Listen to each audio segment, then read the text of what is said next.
నమస్తే బాబాయ్, మీ పేరు? దానిపైన పామయ్య అండి. బాబాయ్, మీ ఎమ్మెల్యే ధూళిపాల నరేంద్ర గారు ఈ 6 నెలల పనితీరు గురించి మీరు ఏమనుకుంటున్నారు బాబాయ్?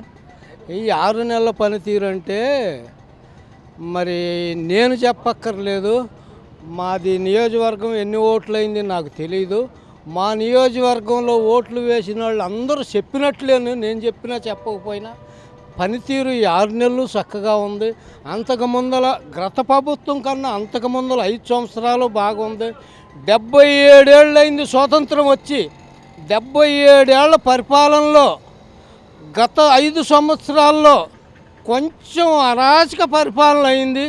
మరి ప్రజలే వాళ్ళకి కట్టబెట్టారో, వాళ్ళకి తెలియచేశారో తెలియక చేశారో కానీ పరిపాలనా విధానం బాగోక ఇప్పుడు మళ్ళా ఆకుడు గత ప్రభుత్వం వాళ్ళకే పట్టం కట్టారు. వీళ్ళు బాగా చక్కగా చేసుకొస్తున్నారు, అంతా బాగుంది. పోలవరం కానీ, రాజధాని కానీ, రైతాంగాన్ని గురించి కానీ, ఎంప్లాయీస్ గురించి కానీ మొత్తం కూడా చక్కగా బాగా చేసుకొస్తున్నారు. విధానం ఇప్పుడు వరకు 6 నెలలకి 18 నెలల పరిపాలనలో చక్కగా ఉంది. అంతకన్నా ఈ 6 నెలల్లో మీరు రాష్ట్రంలో కానీ మీ నియోజకవర్గంలో కానీ గమనించిన మార్పు ఏంటి బాబాయ్? మార్పు అంటే మనకి అందరికి కానొస్తుంది కదండి. కొన్ని అన్నీ ఇప్పుడు మనం ఉదాహరణగా చూసుకున్నాం.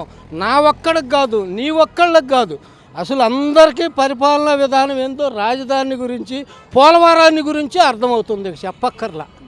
ఈ వీడియో నచ్చితే లైక్ చేయండి. అలాగే మా ఛానల్ ని ఫస్ట్ టైం కనుక చూస్తున్నట్టయితే ఇప్పుడే సబ్స్క్రైబ్ చేసుకుని పక్కనే ఉన్న గంట సింబల్ ని యాక్టివేట్ చేసుకోండి. అప్పుడే మేము పెట్టే ప్రతి వీడియో మీకు నోటిఫికేషన్ గా వస్తుంది. అలాగే ఈ వీడియో పూర్తిగా చూసినందుకు ధన్యవాదాలు.